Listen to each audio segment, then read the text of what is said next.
Breakfast on Pluto was released in 2005 and was directed by Neil Jordan and starred Cillian Murphy.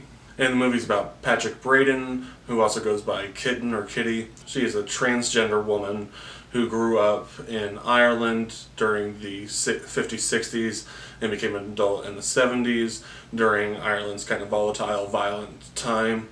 And ends up leaving the country to go to London because the city she lives in does not understand the needs of her gender identity, and she is also looking for her mother in London because at the beginning of the movie, Patrick is left on the doorstep of a church and abandoned by her mother. Now, one thing I didn't expect with this movie, I'd been interested in it for a while because of Cillian Murphy in the lead role, but it also has a really great cast with Liam Neeson, Brendan Gleeson, Stephen Rea, people of that sort. A lot of Irish actors. What I didn't expect was that this movie has a much more whimsical, kind of lighthearted, flowy tone to it than I expected, because with the subject matter of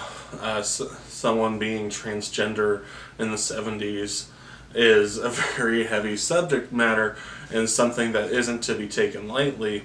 And with it being Neil Jordan, he also directed The Crying Game, which is a much more heavy-handed movie that kind of incorporates some of the subject matter of a character being transgender in that movie. But this movie takes a different approach on that and kind of embodies Kitten's mindset, which is kind of very sarcastic and playful, has a good sense of humor.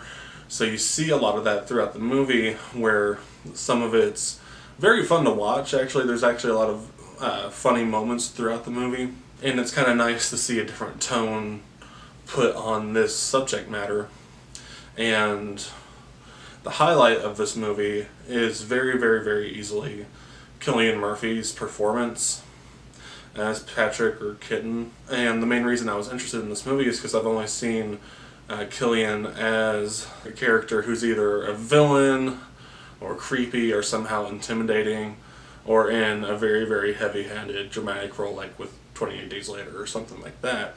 I haven't really seen him in a very different role, and he does a phenomenal job in this. This is one of the most different roles I've seen in an actor's filmography, just in general, and it really, really accentuates his range as an actor because he does an amazing job embodying this character, because I found myself watching it and at points forgetting that it was Cillian playing Kitten in this movie, which is what I look for in amazing acting performances.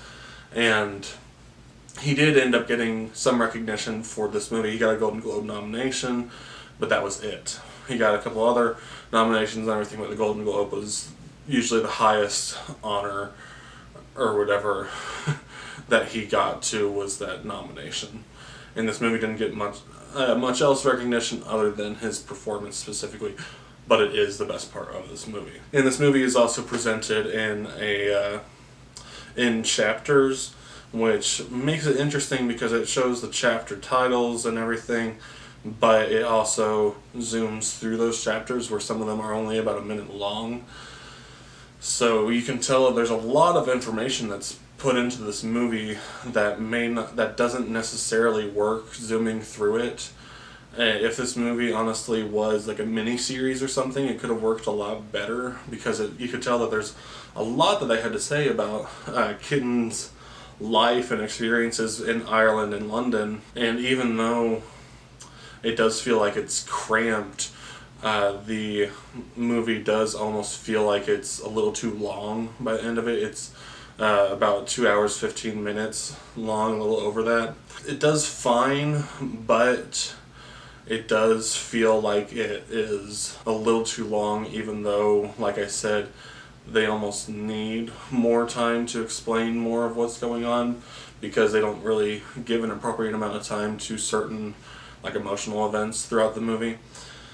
And that's another thing, is that even though I said I do like the whimsical tone on this movie, there are certain aspects of it and certain things that happen that it would have benefited from a heavier tone within it. And I think would have been a lot more effective for the emotional kind of gut punch they were going for some things. And while a lot of it does work, there are certain parts of it that don't. So like I said, it feels at times overcrowded in its subject matter, but it also feels like it's a little too overlong as a movie, while its tone doesn't always mesh with what's going on in it. But Cillian Murphy is phenomenal in this movie. Honestly, he deserved an Oscar nomination for this movie. It's very disappointing to see that he didn't get one, and in general I think people who are fans of Cillian see him as a very underrated actor, and for good merit behind that. I mean, this movie came out the same year as Batman Begins and Red Eye, and if you put those three performances together with Breakfast on Pluto included, it's kind of crazy to see his range. He's very, very talented. His performance is easily the best part of this movie. And I did have fun with this movie, but I do, like I've just said, there are some significant problems I have with it. But I do recommend this movie. I think that it's important to watch it. I was a little hesitant to watch it at first and review it and everything, because I didn't know whether or not this would be an offensive portrayal of a transgender person. But after watching it and after looking into it a little bit, it seems like people are comfortable with this portrayal and it's not offensive, and I wouldn't think it would be offensive watching the movie. But I know that some things, like something like Ace Ventura, has not aged well with it, kind of a transphobia within that movie.